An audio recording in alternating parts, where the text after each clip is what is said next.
자, 예, 우리 사회 보시는 분이 저보고 개인적으로 잘한다고 그랬는데 정말 많이 아는 사람입니다. 예, 여러분 만나게 돼서 반갑고요. 또, 개교에서 설교할 때보다 줌으로 설교할 때가 더 떨리네요. 예, 그냥 화면 공유 좀 부탁합니다. 예, 감사합니다. 제가 이 PPT 좀 띄울 수 있게 해주시기 네네, 바랍니다. 하면 돼요. 네, 공동 호스트 해놨어요. 네, 지금 화면에 뜨나요? 제 PPT가요? 아니요. 화면 공유 해야 되겠는데. 예, 잠깐만요. 자, 이제 보이시나요? 음. 네, 슬라이드 쇼를 해보. 네, 잘 보이시죠? 네, 네, 감사합니다. 오늘 제목은 주께서 친히 싸우시리라예요. 제가 안산에서 목회하며 외국인들 근로자들을 시간 날 때마다 가서 전도하고 그랬었는데 그때 하나님께서 저에게 선교사로 부르심을 그때 주셨어요. 원래는 저는 선교사들을 후원하는 사람으로 서 있고 싶었지 제가 선교사로 나간다는 생각 안 했었어요. 근데 안산에서 외국인들 근로자들 전도하다가 영혼 사랑이 뭔지를 깨닫게 됐고 그래서 주님께서 어느 날 저에게 내가 이제는 목회의 모든 일을 내려놓고 선교지 나가라는 음성을 듣기 시작을 했습니다. 그때 제가 가장 하나님 말씀에 즉시 순종 못했던 이유 중에 하나가 뭐였냐면 저는 저희 집안에서 제가 처음 예수 믿는 사람이었어요.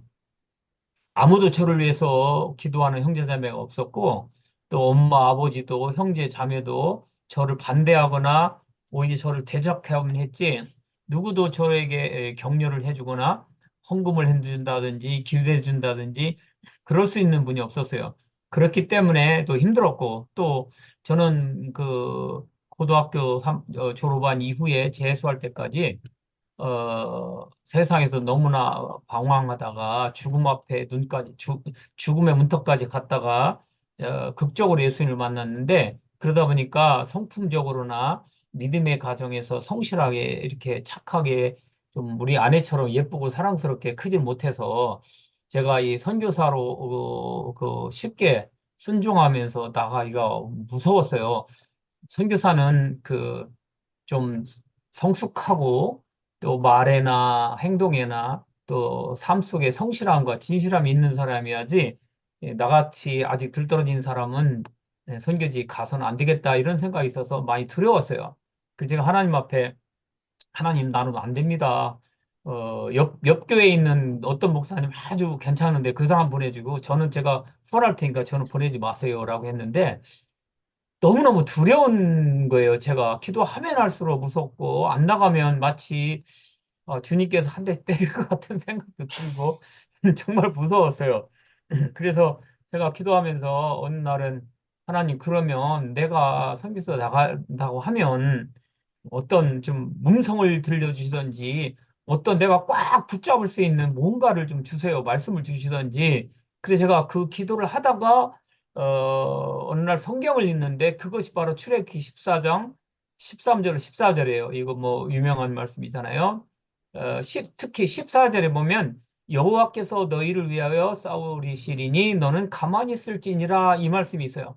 제가 성경을 읽다가 이 말씀을 그때 읽는데 갑자기 막 이 말씀이 살아서 막 꿈틀거리고요. 제 안에 들어오고 제 눈에 막 이것이 살아 움직이는 것처럼 보이는 거예요. 그리고 제 마음속에 와서 때리는데 주의 음성으로 들리는데 그 말씀이 사랑하는 아들아, 나 여호와가 너를 위하여 싸울 것이니까 너는 좀 가만히 있어라.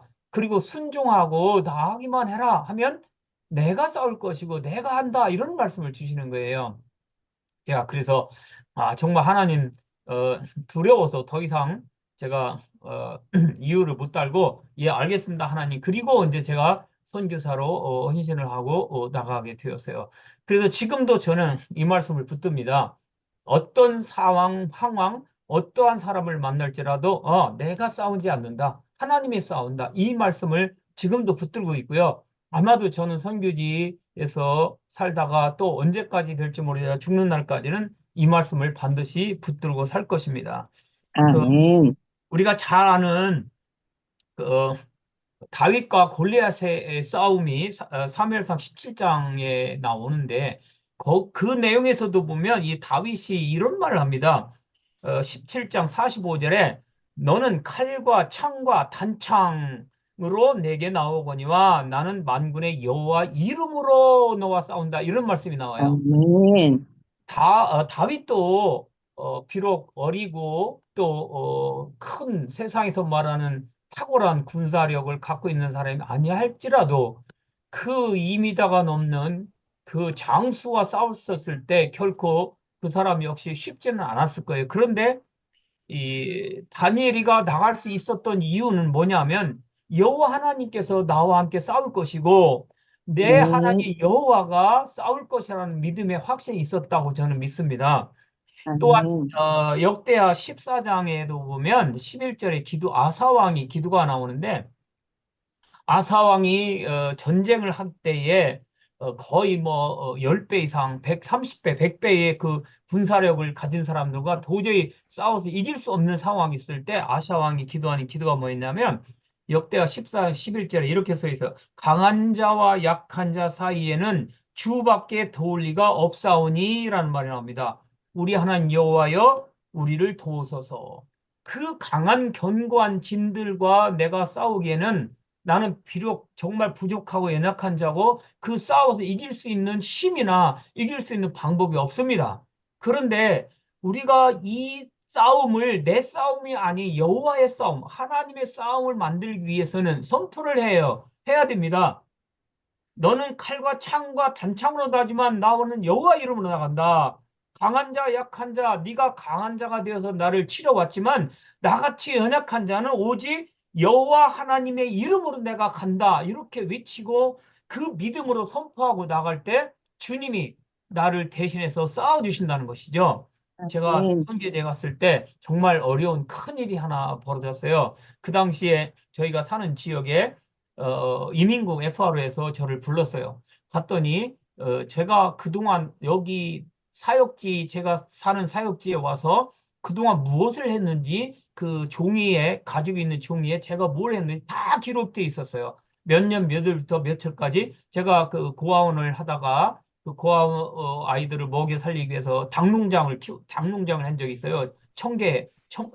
아니 청개가 아니라 까마귀 오자 뭐죠? 오골개, 예, 예, 오골개. 죄송합니다. 오골개를 키우다가, 아, 오골개를 키워서 아이들을 먹여 살리고 뭐 이런 적이 있었는데, 그때,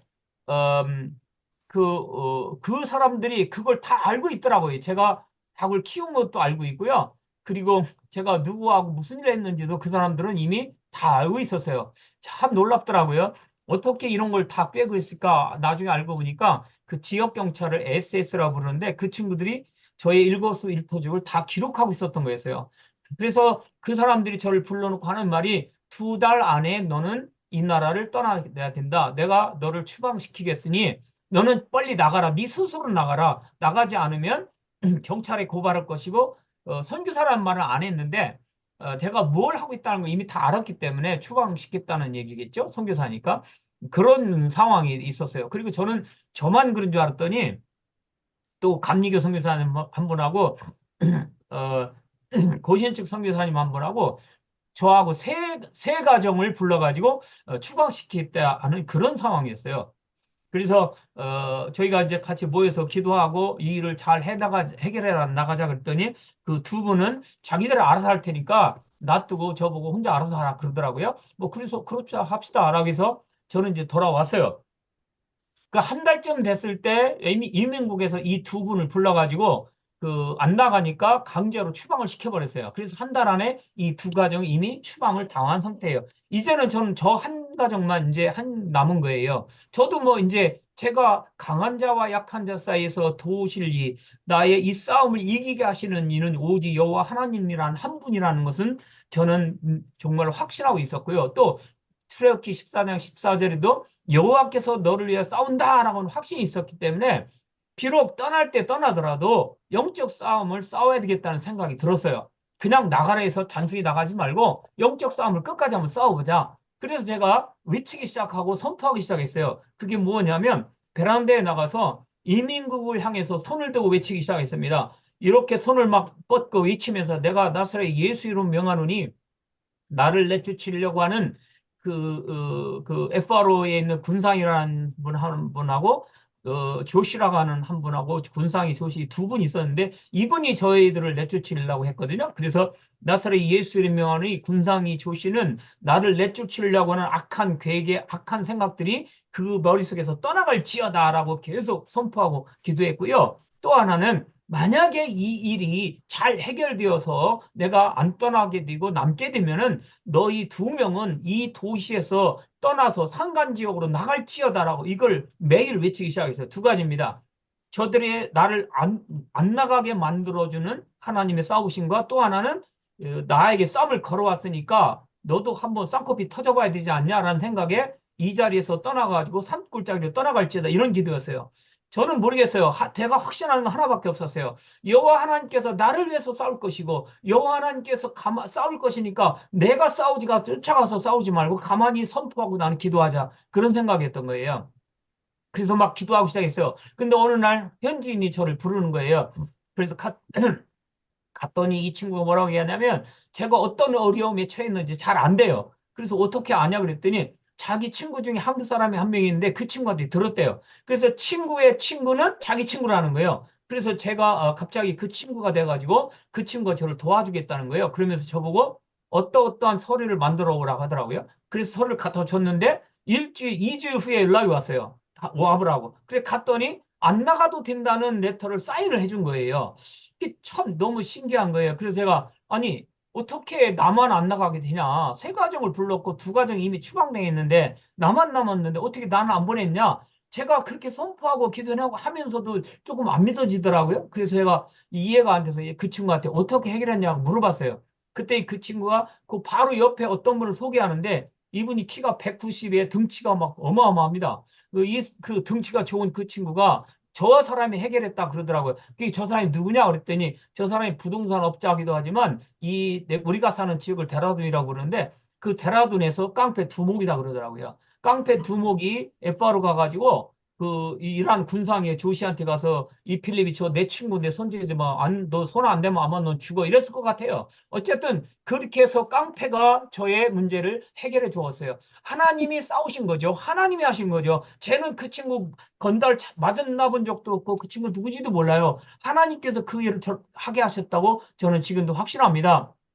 그런데 또 하나가 기도가 있었어요. 그게 뭐냐면 이 도시에서 산단지로 떠나갈지어다 했어요. 그 기도가 이루어지지 않은지 저는 정말 보고 싶어서. 그런데 한 6개월인가 8개월쯤 됐을 때 제가 제 제자를 한번 그쪽으로 보내봤어요. 그런데 신기하게도요, 그 두 사람이 저쪽 무술이라고 하는 산악지대로 거기로 거의 그 좌천이라고 표현하죠. 그렇게 해서 그 산악지로 떠나가 버린 거예요. 그래서 그 가족들은 도시에서 살고 그 남자 가장들만 두 사람이 산악지대로 떠나가 버린 그런 일들이 있었습니다. 제가 또 한 번 확신한 거예요. 어떻게 제가 무슨 수로 안 나가겠습니까? 나가라면 나가야 되겠죠. 이민국에서 하는 제가 무슨 수로 싸워 이깁니까? 그 강한 자를 내가 싸워서 이길 수 있는 힘이 어디 있겠습니까? 그런데 우리를 도우시는 하나님, 강한 자와 약한 자 사이에서 주밖에 도울 리가 없다는 아샤의 기도처럼 저도 그렇게 기도했고 주님께서 친히 나를 위해서 싸울 것이라는 확신이 있었고 이 말씀을 하나님이 저에게 선교지 갈 때 주셨기 때문에 이 말씀을 붙들고 제가 영적 싸움을 싸웠고 그래서 친히 하나님께서 그 싸움에서 승리하게 하셨다는 것을 저는 확신합니다. 아멘. 선교는 사람이 하는 게 아니라는 것은 저도 잘 알고 여러분도 아멘. 잘 알아야 믿어요. 이거는 하나님이 하실 일이지 사람이 할 일이 아닙니다. 그래서 저는 지금까지 인도에서 이런 일들을 하면서 하나님이 하실 줄 믿고 오늘까지 오게 되었던 것입니다. 아멘. 마태복음 24장에 보면요. 예수님의 제자들이 예수님한테 세상의 끝이 언제 일어납니까? 라고 물었을 때 예수님이 대답합니다. 거짓 선자가 일어나고 미혹하고 불법이 성하고 사랑이 식어지고 등등등등 쭉 얘기하시면서 하시는 말씀이 뭐냐? 14절에 이 천국 복음이 모든 민족에게 복음 증거된다. 그러면 끝이 온다. 이 말씀을 주셨어요. 그래서 선교사들이 뭐 하느냐? 이 민족에게 복음을 증거하고 있는 사람들입니다. 여기서 민족이라는 단어는 헬라어로 에도너스라는 단어인데 이거를 선교학적 용어로 풀었을 때는 두 단어가 존재를 해요. 우리가 잘 알고 있는 미던도 종족이고요. 또 다른 하나가 비접촉 미던도 종족이에요. 이거를 참 뭐 2% 그리스도에 있느냐 없느냐 뭐 이렇게 하는데 참 쉽지가 않더라고요. 그 설명하기가. 그래서 제가 어떻게 해결하냐면 제가 이제 천안에 살고 있는데 천안이라는 동네에 예수 믿는 사람 한 두세 명이 있다? 요 정도면 믿음의 종족이다. 저는 이렇게 표현을 씁니다. 그런데 천안이라고 하는 도시에 교회가 하나도 없다. 그러면 이거는 비접촉 믿음도 종족이다. 이렇게 풀어 설명합니다. 정말 그렇게 설명하면 쉬운 것 같아요.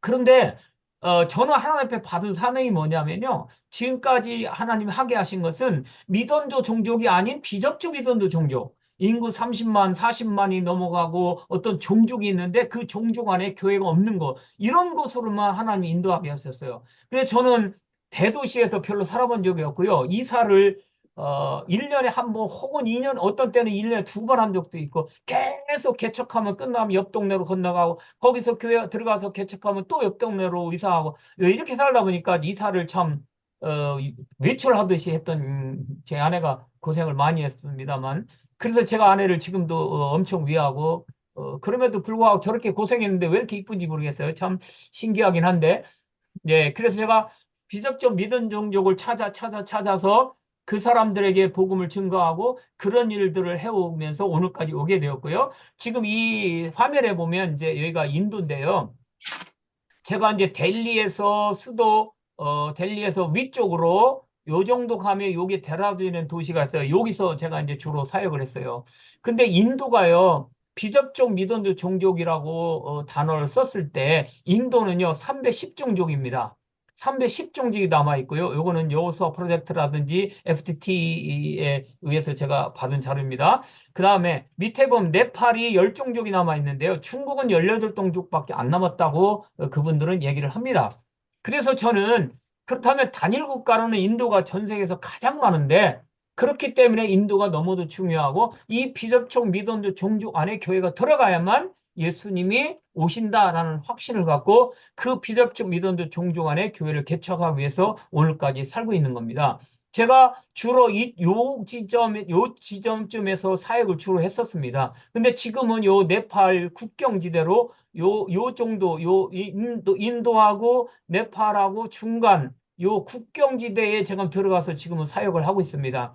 여기에는 외국인이 단 한 명도 없고요. 물론 놀러 오는 사람이 있지만 상주하는 사람이 없습니다. 한국 사람도 한 명도 없어요. 저하고 아내하고 딱 둘밖에 없습니다. 왜냐하면 여기가 살기가 너무 어렵고 힘들기 때문에 사람들이 오지 않습니다. 그런데 요 안에는 마데시라고 하는 종족이 있는데 이 마데시 종족이 어, 예수 믿는 사람은 몇 명 있는데 종족 안에 있는 종족회는 한 개도 없어요. 인구가 612만 명입니다. 공식적으로. 612만 명인데 교회가 하나도 없다는 것은 엄청난 겁니다. 그래서 제가 여기에 들어가서 이제 사역을 하게 됐는데 그러한 과정들 그리고 그곳에 가서 어떤 일이 있었고 하나님 어떤 일을 하셨는지 그 이야기들을 제가 지금도 함께 여러분과 나누길 원합니다.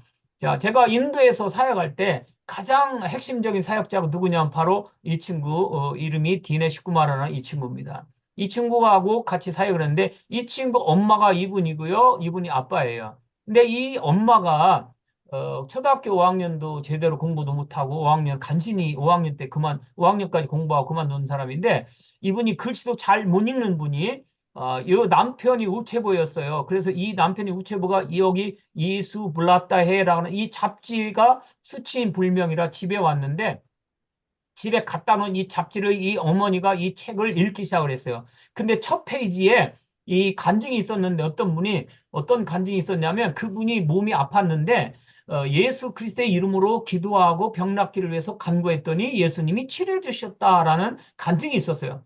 그래서 이 어머니가 이 잡지를 읽고 나서 야 그럼 나도 예수 이름으로 한번 기도해보자. 나 낫는가? 라고 생각하고 진짜 예수 이름으로 내가 이렇게 몸이 아픈데 날 좀 치료해 주세요 예수님 라고 했는데 진짜 나선 거예요. 그래서 이분이 이런 신기한 일이 있다? 라고 하면서 이분이 그때부터 기도를 하기 시작을 했는데 놀라운 거는요. 이 시골에는 전기가 많이 나가기 때문에 이분이 저녁 때는 이렇게 촛대에다가 촛불을 이렇게 두 개를 꽂아놓고 그 밑에 이제 무릎을 꿇고 이렇게 앉아서 기도를 하는데 이분이 언제부턴가 이 잡지를 읽고 신앙생활을 하기 시작했어요. 그 지역 사이에는요, 예수 믿는 사람이 단 한 명도 없었고요, 목회자도 없었고요, 선지자도 없는 데예요. 피접촉 믿었는데 종지역이었습니다. 그 자리가. 엄청나게 예수 믿는 사람이 그 정도로 없을 정도였는데, 이 엄마가 잡지를 읽고 나서 예수 믿고 촛대 밑에서 기도하는데요. 촛대에서 육성이 들려오는 거예요. 진짜 육성입니다. 그 마음의 음성이 아니고 실제 육성의 음성이 들려오는 거예요. 그러면서 나 하나 여호와가 누군지 육성이 가르쳐 주시고요. 내일 누가 올 건데 너는 이렇게 기도하라고 가르쳐 주는 거예요. 그리고 나서 그때부터 이웃에서 암병 걸린 사람, 아기 못 낳는 사람들이 오기 시작하고 그분들을 붙잡고 기도하면요.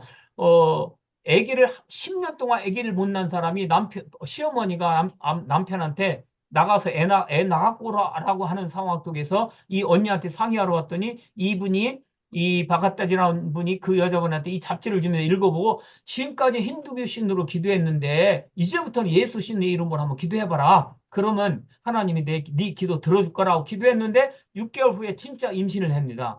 그래서 이런 막 소문이 나고요. 암병이 걸려 죽어가는 사람이 왔는데 15일 동안 금식하고 기도했는데 치료받는 일이 일어납니다. 그것 때문에 이 지역 사회가 어마어마한 사람들이 예수님 앞에 돌아오기 시작했어요. 그 교회가 혼자 여성 이분 바가따 혼자 시작했는데 약 1,200, 1,500명이 넘는 교회로 뭐 부흥하게 되었습니다. 그리고 나서부터 이 동네에 핍박이 일어나가지고 많은 힌두 극우자들이 와서 돌 던지고 죽이겠다고 협박하고 그러면서 교회가 흩어지기 시작했어요. 그래서 그 흩어진 사람들 중에서 교회 지도자들을 제가 이 친구와 더불어서 같이 훈련하고 그 사람들을 제자 훈련하고 이런 일들을 하면서 같이 이 사역을 했던 것입니다. 이 지역 사이에서. 그러면서 밑에 있는 교회처럼 이렇게 교회가 많은 부흥이 일어났고요. 12월 24일 날 가정교회 그 지역 사이에 있는 성도들만 모였는데 약 2,500명에서 3,000명이 예수 믿는 사람이 모여서 제가 지금 이 자리에 서가지고 지금 설교하고 있는 중이에요. 이렇게 해서 부흥이 일어났고요. 이곳에서 가정교회 지지자들을 제가 모아서 제자 훈련하고 그 사람들 목회자 세미나하고 교회 개척하고 하면서 지금까지 이 이트론 지역에서 사역을 해왔던 것입니다. 신학교도 하고요. 하면서 하나님께서 엄청난 부흥의 역사를 주셨고 간 곳곳마다 교회도 세워지게 하시고 비덥초 미던드 종족 안에 들어갔을 때 개척하면 많은 열매들이 일어나게 하셔서 수많은 사람이 구원받는 일들이 있었습니다.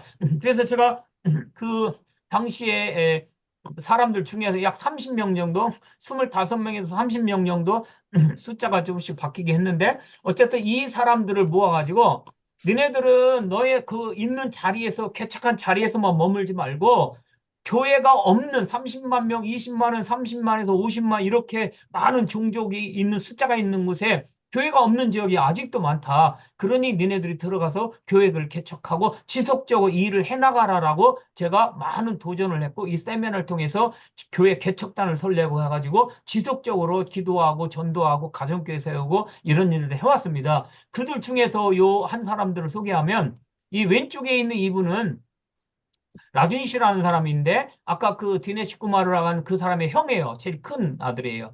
이 사람은요, 이 오토바이를 타고 다니면서 혼자 아침부터 저녁 때까지 돌아다니면서 전도하고 그렇게 합니다. 그래서 이분이 혼자 세운 교회가 30개가 넘습니다.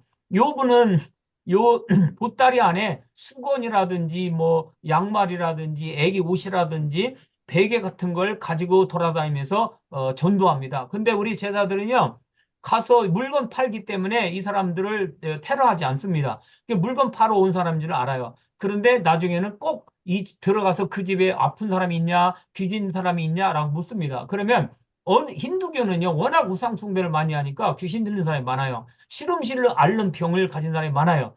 그러면 이 제자들이 그 사람 불러다 놓고 기도하면 하나님께서 완전히 치료하십니다. 그래서 거기가 복음화되어지고 가정교회 세워지고 그곳에서 교회가 세워지고 이런 일들 합니다. 근데 자전거 타고 다니면은 너무 한계가 있어서 제가 이렇게 오토바이를 사줬어요. 그래서 지금은 이제 이렇게 오토바이를 타고 다닙니다. 저희 지역은요, 차가 필요한 게 아니고 오토바이가 필요해요. 저는 차가 필요하지만 이 친구들은 오토바이가 필요합니다. 그래서 이렇게 오토바이를 사주면 지금도 돌아다니면서 전도하고 열심히 행합니다. 자, 이렇게 교회 개척을 하다 보면 그 인도의 힌두 극우자들이 가끔씩 테러하는 경우가 정말 많습니다. 이 사람이 마니쿠마르 따마이라는 이게 네팔계 인도인인데 이쪽에는 예수 믿는 사람이 한 사람도 없었어요. 제가 이제 같이 이 사람이 담임 목사인데 이 사람하고 제가 제자 훈련한 제자입니다. 이 사람하고 같이 이곳에 이제 교회 개척을 해가지고 이저 건물도 건축하고 이제 그렇게 했었는데 이 성도님들이 약 20명 정도 했을 때 산에 들어가서 침례식을 물속에 집어넣는 의식을 행하려고 들어갔었는데 힌두교 극우자들이 몽둥이를 들고 와서 다 죽여버리겠다고 하는 상황이에요. 근데 우리 같으면 살인 찍어서 보여주면 껐다없죠. 그런데 인도는 실제 죽입니다. 숨기는 일이 많이 일어납니다.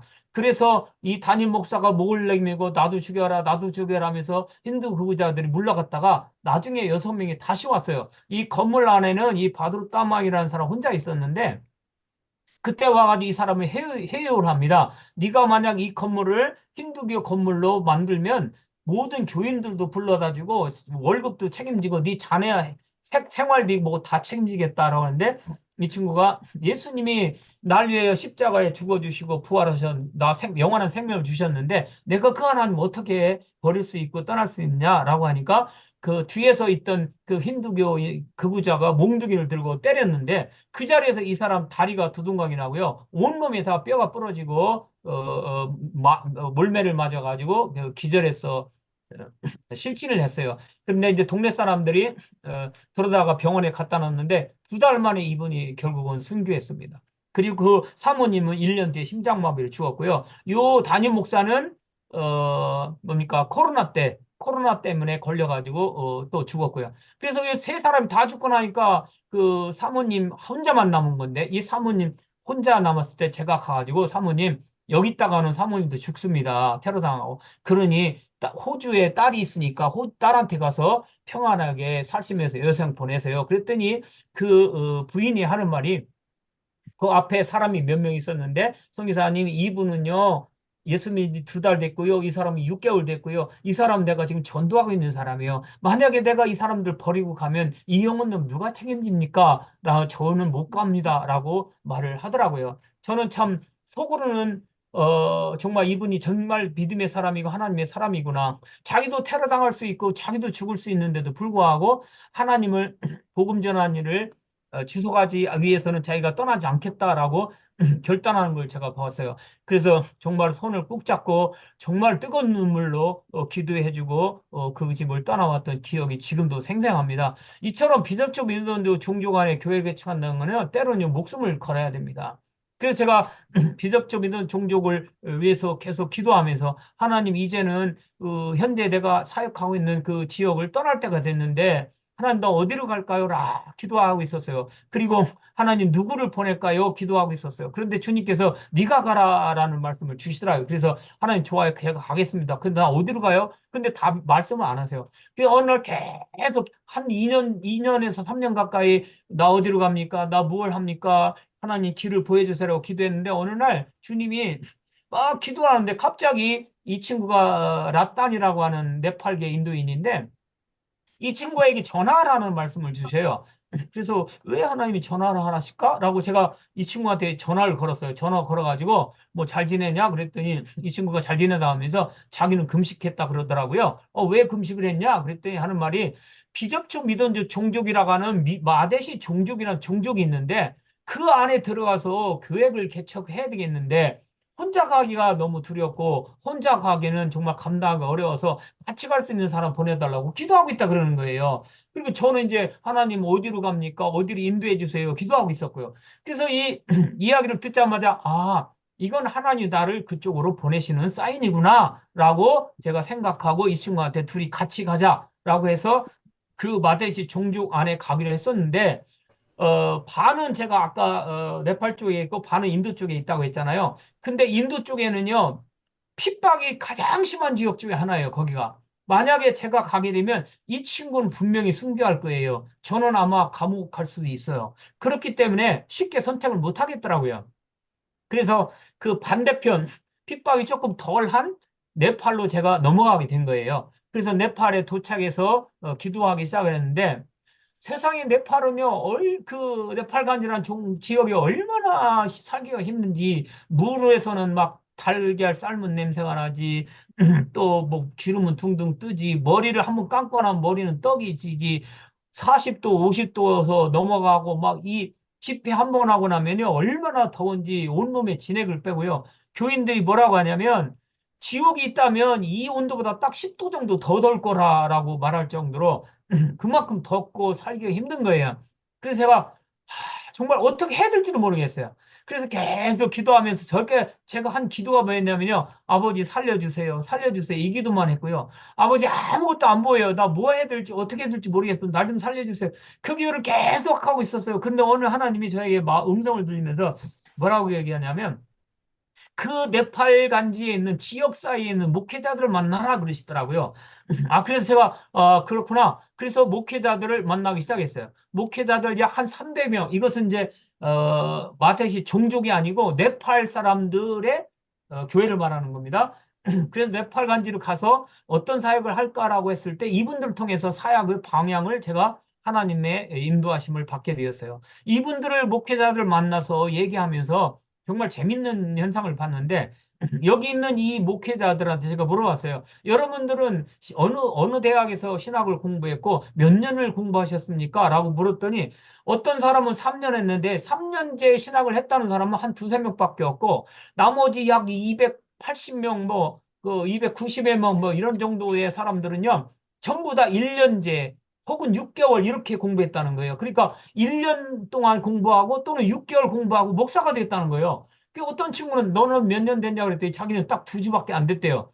아니 어떻게 해서 2주 만에 목사가 됐더니 2주 공부하고 나서 지가 지 머리도 안수하고 나서 목사가 됐다 그렇게 말을 하더라고요. 참 재미난 일을 봤는데 그러니까 여기 있는 목회자들은 수준이 많이 떨어지는 거예요. 그래서 이 사람들이 저보고 하는 말이 자기들을 좀 훈련해 달라 그러더라고요. 그래서 이 사람들에게 필요한 것은 앞으로 목회자 세미나가 필요할 것이고 제자 훈련이 필요할 것이라는 생각이 들었어요.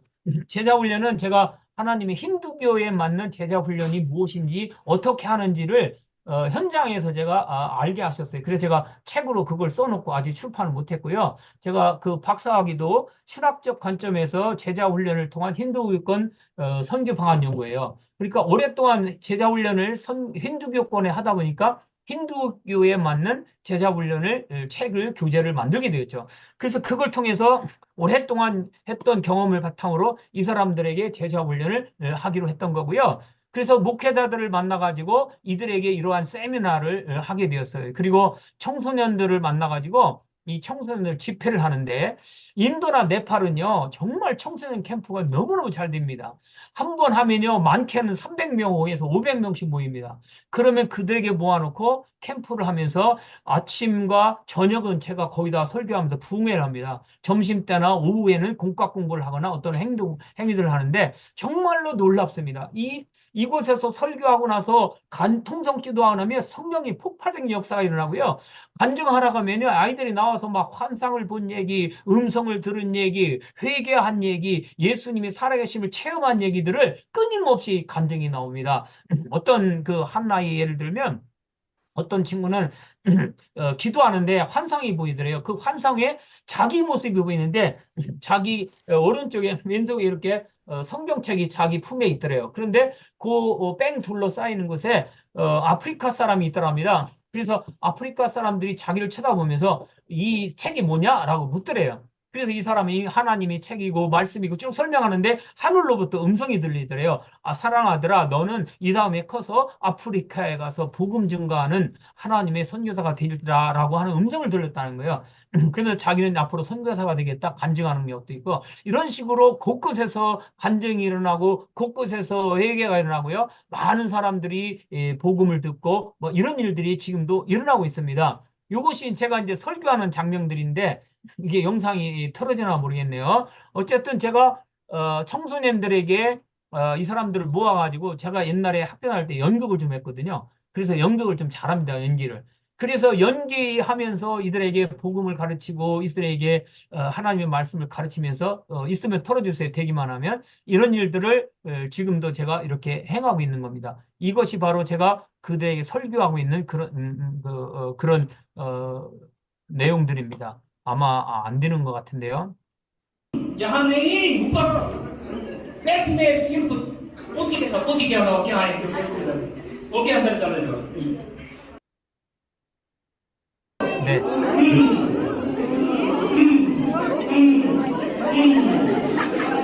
야 이야기 되고 그만한 뒤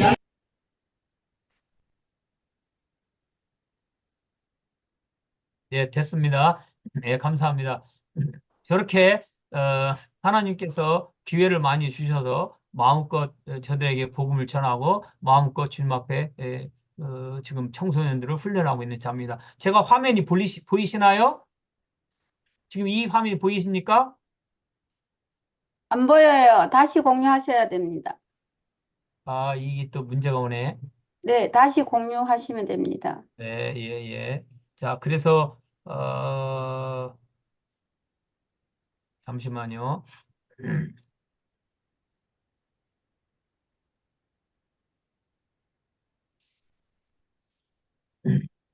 공유가 됐나요? 네, 예, 감사합니다. 제가 네, 그래서 슬라이더 쇼로 좀 해주세요. 네네네. 그래서 이곳에 들어가가지고 제가 이 목회자들 세미나하고, 어, 어, 목회자 세미나하고 이제 이런 일들을 청소년 캠프를 하면서 이렇게 복음을 전하는 장면들을 말씀을 드렸고요. 그 다음에 제가 이제 한 것이 뭐였냐면 신학대학 설립이었어요. 아까 얘기했지만 2주밖에 안 되는 친구가 안수했던 것을 들으면서 신학교를 설립해야 되겠다. 그런데 사방 150에서 200km 안에 1년짜리하고 6개월짜리는 있는데 3년짜리가 없는 거예요. 그래서 대부분 도시로 가거나 인도로 가는 거예요. 그래서 제가 3년제 대학을 세우기로 해서 그 미국에 있는 플로리다의 페이스 디알로지컬 세미나리라는 이 학교의 그 한국 분원장이 바로 제 친구였어요. 그래서 그 친구가 이 이야기를 듣고 허락해 주셔서 제가 이 신학대학을 네팔과 인도에 세우게 되었습니다. 이곳에서는 특유한 게 뭐냐면 한국어를 가르치는 거 하나 하고요. 그 다음에 기타, 드럼, 키보드, 태권도, 미용, 컴퓨터 이런 걸 가르칩니다. 왜냐하면 졸업하고 나면 이 학생들이 2명 혹은 3명이 한 마을에 들어갑니다. 비덥집이든 종종간에 마을 안에 들어가서 마을에서 하나를 집을 렌트한 다음에 그곳에서 키보드를 가르치거나 태권도를 가르치거나 컴퓨터를 가르치거나 그러면서 자급자족하고 그 다음에 어, 어, 그들에게 복음을 전하는 일들, 신분을 확실히 하고 이런 일을 하기 때문에 이런 것들을 가르칩니다. 물론 재정적인 도움이 더 필요하겠지만, 근데 참 이 학교를 세우기 위한 것이 정말 놀라운 일이었어요. 제가 아버님이 돌아가셔서 한국에 나왔다가 코로나 못 들어갔는데, 그때 이제 코로나 기간에 인도로 못 들어가니까 제 친구가 와서 박사학위를 이때 받으면 어떻겠냐라고 해서 그동안 제가 이제 학점운영자를 통해서 공부를 해봤는데 논문을 못 쓰고 있다가 이 기간 동안에 1년 동안 제가 논문을 쓰고 패스를 하게 돼서 그 학위를 갖고 있었는데 우리 친구가 저거 학사증을 학위증을 보내달라고 보내줬더니 이 학교에 한국 교수로 저를 이미 임명해 놨더라고요. 그래서 참 그때를 위한 하나님이 이미 다 계획 준비해 놓으셨던 것을 볼 수 있었어요. 그리고 학생들을 모집을 하게 되었고 그 다음에 교수들을 교수진을 교육하게 됐는데 제일 큰 문제가 뭐냐면요 건물이에요. 건물은 왜냐하면 우리는 3년제인데 3년 동안 전원 학생이 기숙사 생활을 해야 되기 때문에 방이 많아야 되고 홀도 있어야 되고 규모를 안 갖추면 못 하는 거예요. 근데 저는 이제 경제적인 것이 도저히 감당할 길이 없었죠. 무슨 수로 건물 살 수도 없고 빌려도 지금 기본적으로 150, 200은 충분히 넘어가는데 무슨 수로 제가 그걸 매월 감당합니까? 학생 식비도 엄청날 텐데. 그래서 기도하기 시작했어요. 하나님 내게 건물을 주세요. 건물을 주세요. 기도하는데 여기 이 뿌라바냐라고 하는 이분을 만났어요. 목회자 세미나 때 가서 제가 비전을 나눌 때 이 친구가 오면서 저보고 하는 소리가 뭐냐면 자기에게 이런 빌딩이 있는데 이 빌딩을 하나님의 영광을 위해서 자기가 내어놓기 원해서 1년 전부터 하나님의 일할 수 있는 사람 보내달라고 기도했다는 거예요. 근데 이 친구는 병신도예요. 그러다 보니까 자기가 신학교나 신학대학을 못 세워요. 한 일주일 뭐 이런 정도 자기는 나름 훈련을 하긴 하는데 본격적인 훈련 센터를 하기에는 자기가 영향력이 부족한 거죠. 그래서 계속 기도하고 있었는데 제가 비전을 얘기하니까 이 친구가 이 하나님이 보내준 사람이다라고 하면서 이 건물을 저에게 공짜로 내줬어요. 그래서 여기서 저는 건물 비용 하나도 안 내고 전기세만 내고 나머지를 하나님이 사역할 수 있도록 이미 이 건물을 예배해 주신 거예요. 그리고 이 땅 뒤편에는 약 600평 정도의 빈 땅이 있는데 앞으로는 여기서 할지 안 될지 모르겠지만 이 땅을 사서 여기다 건물 짓고 신학교를 지속적으로 할 계획을 갖고 있습니다. 이 친구는 원래 인도에 살고 있었는데 어느 날 갑자기 하나님이 3일 동안 금식을 시키더래요. 금식을 안 하면 견딜 수 없게 만드시더래요. 그래서 3일 금식하고 나서 기도하는데 하나님이 음성을 들려주시기를 네 백성이 죽어가고 있다라고 음성을 들려주더래요.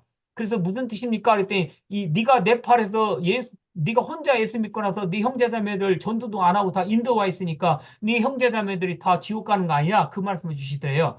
그래서 만사를 제쳐놓고 인도 왔는데 그때 미국 사람들을 만났대요. 미국 사람과 같이 전도하다가 미국 사람이 이 사람이 전도하는 걸 보고 신실한 사람이구나라고 생각하고 미국으로 돌아간 다음에 그분들이 매월 월급에서 얼마를 떼가지고 이분한테 보냈는데 이 프라바니라는 사람이 미국 사람들이 보낸 그 돈을 가지고 땅을 사고 지금 건물을 이게 지금 그거예요.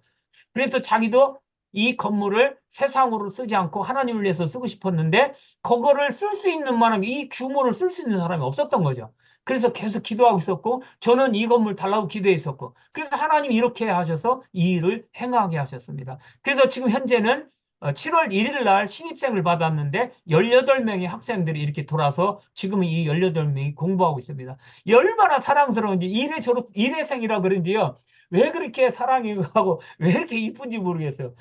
이 학생들 중에서 저는 한 명 혹은 두 명을 내년에 3월 달에 한국에 있는 대학으로 제가 보내려고 데려오려고 지금 기도 중입니다. 여러분 생각날 때마다 좀 기도해 주세요. 그래서 한국말을 배워서 제 아내가 이 사람들에게 어성경하고 성경하고 신학하고 그다음에 한국어를 가르칠 거예요. 그러면 이 아이들이 학생들이 한국어를 좀 준비해서 한국어 가지고 언어를 유창하게 하면 나중에는 통역을 할 수도 있고요. 또 사역을 열심히 할 수 있어요. 혹 여러분들 중에서 나는 네팔에 신학교 와서 강의하고 싶다, 간증하고 싶다. 그러면 오면 그 사람 누군가가 여러분을 아마 통역하게 될 것입니다. 이런 일을 하나님이 지금 진행 중이고 하고 계십니다. 자, 그 다음에 제가 교회 개척한 이야기를 좀 하고 이제 마무리할게요. 제가 비접촉 믿음들 종족 안에 교회 개척을 한다고 말씀드렸잖아요. 근데 마데시 종족에 612만 명 중에 교회가 하나도 없어서 그곳에 가서 그 목회자 세미나 하면서 여러분 비접촉 믿는 종족 안에 교회 개척합니다. 이거를 계속 4박 5일 동안 목회자 세미나 동안 강의를 했는데 요 친구가 바로 브라바다 갑자기 이름이 생각 안 나네. 어, 테크로바도, 테크로바도라고 하는 이 목사님이, 그때는 목사가 아니었어요. 그때는 이분이 이 음성을 듣고 자기가 강의를 다 듣고 나서 내가, 교회 개척을 하겠습니다라고 선포를 해가지고, 금요일 날 저녁에 그 집에 가서 첫 번째 제가 개척 예배를 들어줬어요. 그래서 개척 예배 드린 곳이 이곳이었는데, 지금은 18명 정도 교인이 생겼고요. 그래서 그곳에서 제가 지난달에 마이나 포카라 글로리아 처치라고 하는 이름으로 지금부터 개척한 마데시 종족 안에는요 글로리아는 교회가 다 들어갑니다. 글로리아는 이름이 들어가면 다 제가 제자들하고 같이 개척한 교회들입니다. 그래서 시작됐고요. 이 친구는요 사우디아라비아로 갔다가 병이 들었다가 또 목사님이 기도해서 치유받고 네팔로 돌아왔는데 직업도 없고 아무것도 없이 살다가 제가 그 강의할 때 들어와서 이제는 나는 모든 세상 일 다 버리고 하나님만 해야 되겠다고 결단하고 돌아와서 교회를 개척한 것이 바로 이 교회입니다. 그리고 요 밑에 보면 이 가정이 제 아내하고 둘이 이 가정에게 가서 전도를 했어요. 제가 그래서 예수님하고 십자가와 부활에 대해서 복음을 전했는데 이분들이 예수님 먹고 돌아와서 첫 번째 종족교회의 첫 번째 마대시 종족이 바로 이 가정입니다. 그래서 이분들이 첫 열매가 되어서 지금도 교회에서 예배드리고 교회에서 계속 교회가 성장해 나가고 있습니다. 이 사람들 자립하게 해주기 위해서 제가 이 소를 사게 해달라고 기도했는데 귀한 분을 통해서 제가 헌금을 받았어요. 그래서 이 소를 샀는데 이 소를 사갖고 왔는데 소가 인도에서 사갖고 왔어요. 그래서 이 소를 새끼 뱀을 사왔는데 사온 지 이틀 만에 새끼를 낳았어요. 그래서 여기 지금 요 송아지가 바로 요 소 새끼, 죄송합니다. 소 새끼가 아니고 뭐라고 하지, 말로? 송아지. 송아지입니다. 예, 송아지예요. 너무나 예쁘고, 제가 가봤는데 얼마나 예쁜지 몰라요. 사랑스럽고. 그래서 이 테크로 바드 부부는 이 소의 젖을 짜가지고 그걸 팔아서 생계를 유지하고 있고요. 모질라는 부분은 제가 이제 후원해가면서 이 교회를 이제 개척하고 있습니다. 이것이 두 번째 개척교회입니다. 마데이 종교관의 두 번째 교회를 개척을 했는데 이 기타를 붙잡고 있는 라단이라고 하는 인도에서 같이 넘어온 그 친구가 개척한 교회입니다. 이 친구는요, 하나님의 신의 능력을 주셨어요. 그래서 이 친구를 통해서요, 요즘도 암병 환자들이 몰려오고 있어요. 그래서 제가 이 친구 보고 너 아무나 기도해 주지 말고 예수님을 전하고 예수님을 영접하고 회개하고 예수를 믿겠다는 사람만 기도해 줘라 라고 해서 지금은 같이 예배에 참석하는 사람들이 약 15명이 지금 되고요. 여기도 이제 네팔간지 글로리아 처치가 이렇게 해서 교회가 세워져서 지금도 개척하고 영광을 돌리고 현재는 2개가 교회가 개척되고요. 앞으로는 3개를 교회를 개척하려고 합니다. 여러분들 올해 안에는 5개가 교회 개척을 위해서 기도하고 중입니다. 기도해 주세요. 5개의 교회가 세워질 수 있도록. 그리고 교회 개척은 이렇게 해서 가정 예배를 교회 개척 예배를 2군데 드렸고요. 지금부터는 전도소입니다. 전도소는 교회 개척 예배 드리기 전 단계예요. 어느 지점을 선택해가지고 거기 들어가서 지속적으로 동네 사람을 전도하는 장소로 삼는 것을 전도라고 합니다. 포이트르 아트마 브라보안 글로리아 처치를 이 사람이 지금 담임 목사인데 이 사람과 이 사람은 둘이 환상을 보고 환상을 따라 이 지역에도 왔다가 저를 만났는데 일주일 전에 이 사람 사촌형인가 누군가가 기도하는데 환상이 보이더랍니다. 제가 이렇게 생긴 사람이 이 사람을 만나러 온다는 것을 환상을 보고 이 사람한테 전화를 했어요. 일주일 안에 외국인 한 명이 올 것이다. 그 사람이 선교사인데 너는 그 사람과 사역을 같이 하라. 그렇게 형이 얘기를 해주더래요. 그래서 일주일 내내 기다렸는데 금요일 날 안 올 줄 알았더니 제가 왔다는 거예요. 그래서 갔는데 만났어요. 그래가지고 이 친구가 저하고 같이 사역을 하기로 결단을 했어요. 그래서 지금은 마테지 종교관에 글로리아 처치가 글로리아 단어가 들어간다고 했잖아요. 그래서 3번째 교회를 지금 세우기 위해서 준비하고 전도하고 있는 중이고요. 그다음에 2번째 전도소가 있는데 두다랄푸르 글로리아 처치인데 랄 바드라는 이 친구인데요. 이 친구가 여기서 지금 8명 정도가 예배를 드리고 있어요. 아직은 교회라고는 규모를 못 갖추고 있는데 전도소입니다. 여기서 지속적으로 복음 전거되어지고 교회가 개척될 것입니다. 3번째는 락시마 수나라는 이 친구인데 영어 이름은 다니엘입니다. 그리고 아무리타 수나라는 이 부인인데 따로 부부가 아니고 따로따로예요. 이 굴레리아라고 하는 도시가 있는데 그 도시가 마데시 종족이 가장 많이 몰려 사는 도시 중에 하나예요. 그곳에는 교회가 마데시 종족 교회가 없어요. 그래서 이 두 사람을 부부가 각각 부부가 한 곳에 들어가서 전도소에서 교회 개척을 시작했습니다. 그래서 조금 있으면 곧 그 건물을 렌트한 다음에 그곳에서 교회 개척을 시작하게 될 것입니다. 자, 이렇게 해서 교회가 다 세워졌고요. 오늘날은 네팔은요, 정말 놀라운 일이 많이 일어납니다. 교회 가서 집회를 하면요, 정말 여기저기서 폭발적인 역사가 일어나고요. 이 사람 같은 매일 똥을 싸는 사람인데 피똥을 쌉니다. 아이, 뭐 매일 똥을 싸죠, 사람이 다. 매일 피똥을 싸는 사람인데 피가 안 멈추는 거예요. 그래서 병원에 갔더니 당신 수술하면 안 된다라고 해서 안 하면 안 된다고 해서 수술비가 한국 돈으로 한 200만 원 든다고 그래요. 돈이 없어서 못 하다가 어느 날은 교회에 왔는데 우리 목사님을 통해서 이 사람이 앉아가서 안수하고 말씀을 선포했는데 그날로 그 피똥 싸는 것이 치료해 주신 거예요, 하나님이. 그리고 여기 있는 이분 같은 경우는 암병 유방암이 걸려서 수술했는데 재발했어요. 재발을 했는데 우리 제자가 붙잡고 기도했는데 성령님이 불이 들어가지고 이 암병을 태워버려서 지금은 건강하게 살고 있고 이런 간증들이 끊임없이 일어나고 있습니다.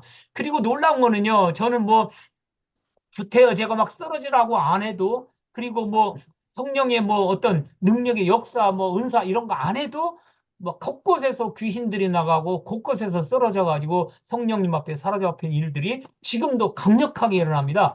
근데 제가 어느 날은요, 이건 우리가 좀 깊이 한번 제가 이 말씀을 드리는 걸 조금 한번 깊이 한번 생각해 보세요.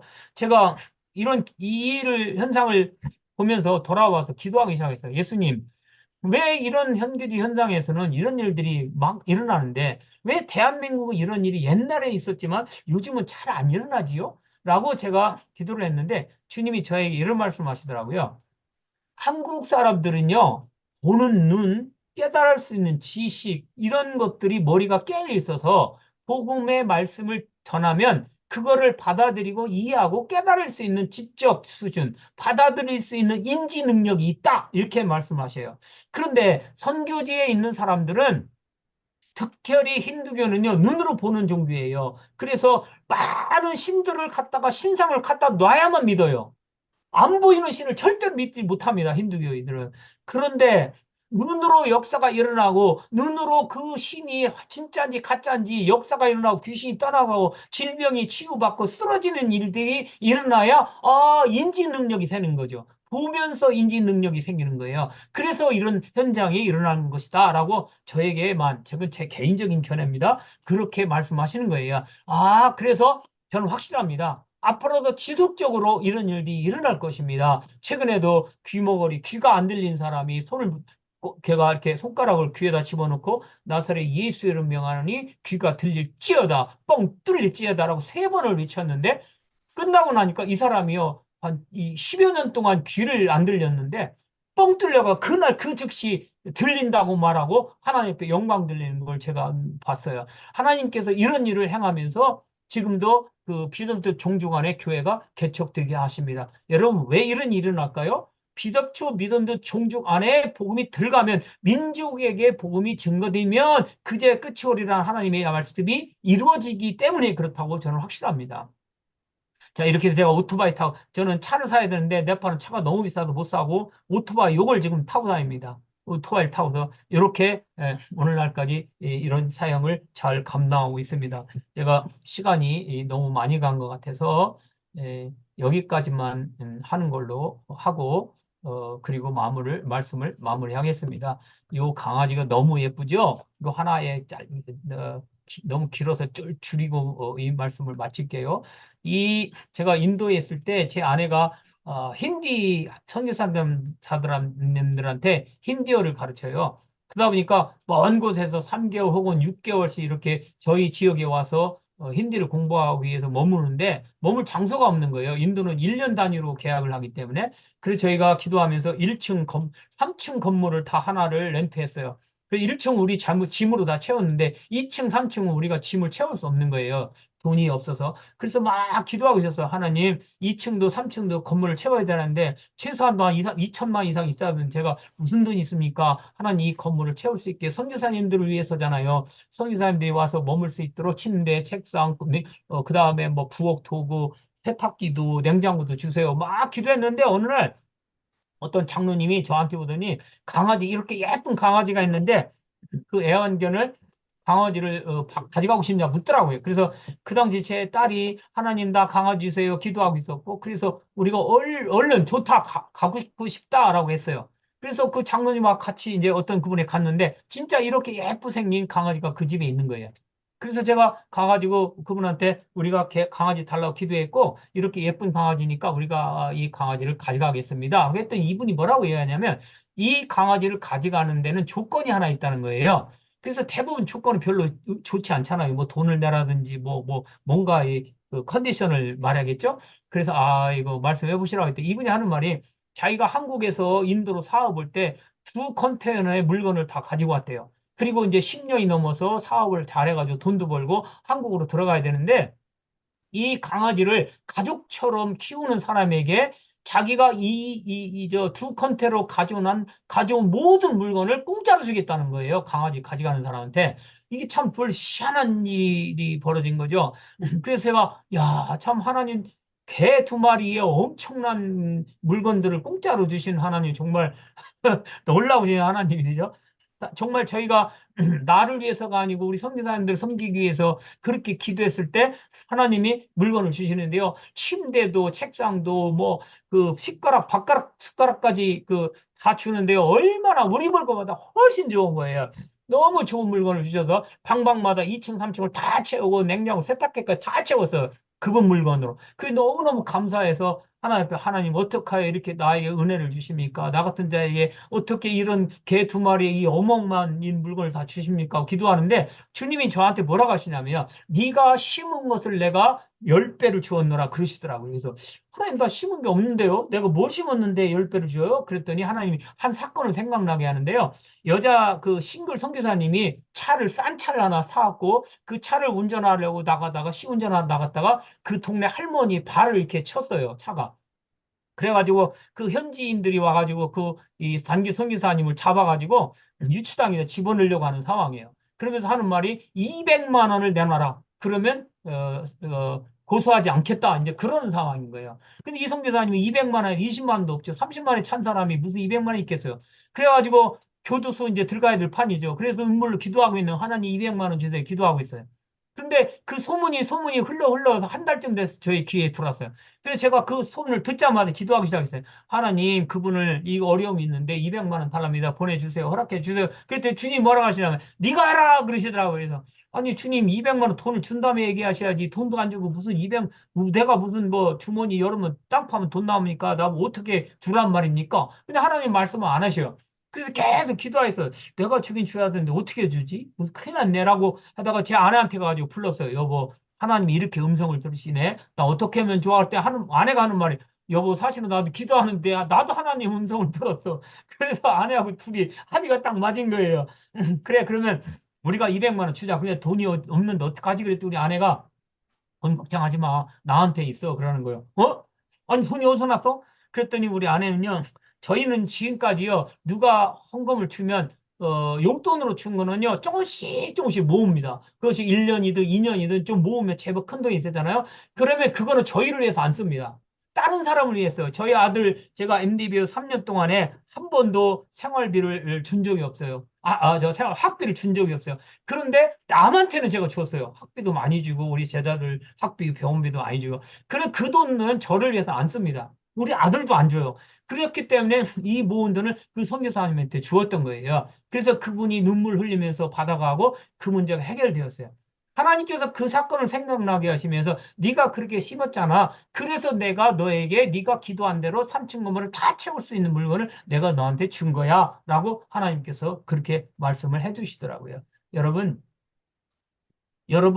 여기에도 선교사님이 계시고 선교사님 아닌 분도 계신데요. 선교사는요, 하나님이 싸우게 하시는 분들이에요. 내가 싸우는 게 아니고 나는 기도와 믿음으로 선포하면 싸움은 하나님이 하십니다. 사역도 하나님이 하셔요. 우리는 기도하면서 순종하면서 아멘. 나갈 뿐이에요. 다만 우리와 싸울 수 있도록 뒤에서 에너지를 주고 헌금을 해주는 분은 우리 선교사님 아니 우리 한국에 계신 분들이에요. 여러분들의 헌금이 얼마만큼 현장에서 이런 일들이 일어나가는지 제가 이렇게 간증을 드리는 거고요. 여기 저도 그 200만 원을 씹었는데 이 강아지를 통해서 2천만 원이 넘는 물건을 받은 것처럼 여러분이 헌금하는 5만 원, 10만 원, 혹은 100만 원, 1000만 원 이런들이 여러분에게 혹은 여러분 인생 가운데 혹은 여러분 자녀들에게 저는 최소 30배, 60배, 100배 열매를 맺 줄로 믿습니다. 아멘. 아멘. 기도하겠습니다. 아버지 하나님, 종이 지금까지 주님께서 하신 일들을 간증하였습니다. 나는 뒤에 감춰 주시옵고 우리 하나님만 홀로 영광 받아 주시옵소서. 이 모든 일은 주님이 싸우셨고 주님이 하신 것입니다. 오직 주님의 승리입니다. 예수님 홀로 영광 받아 주시옵소서. 감사하며 예수님의 이름으로 기도하옵나이다. 아멘. 아멘. 아멘. 감사합니다. 네, 귀한 감사합니다. 말씀과 네, 간증 감사합니다. 우리 전영수 목사님께서 단톡방에서 하나님 저도 개 두 마리 주세요. 이렇게 올려주셨 네, 네, 감사합니다. 네, 우리 이 시간에 너희는 가만히 있어 주가 하나님 됨 알지어다. 이 찬양 아멘. 네, 우리 이 부분만 제가 녹화를 했습니다. 이 찬양 부르고 나서 오늘 하나님께서 저희들에게 주신 말씀을 붙들고 우리 또 기도하도록 하겠습니다. 네, 우리 찬양 부르시겠습니다.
네, 아멘.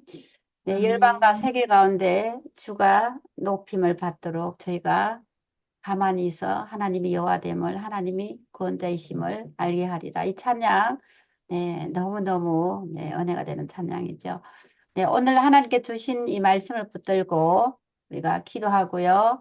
기도하고 나서 오늘 말씀 기도, 설교 가운데 하나님 주신 그 기도 내용을 가지고 우리 정경남 목사님, 네, 이 기도 제목만 가지고 간단하게 기도해 주시면 감사하겠습니다. 우리 시간에 다 같이 기도하도록 하겠습니다. 모두 음소거를 해제하시고요. 음소거를 해제하시고 가능한 화면을 켤 수 있는 분은 화면을 켜시고 함께 큰 소리로 우리가 합심해서 기도하도록 하겠습니다.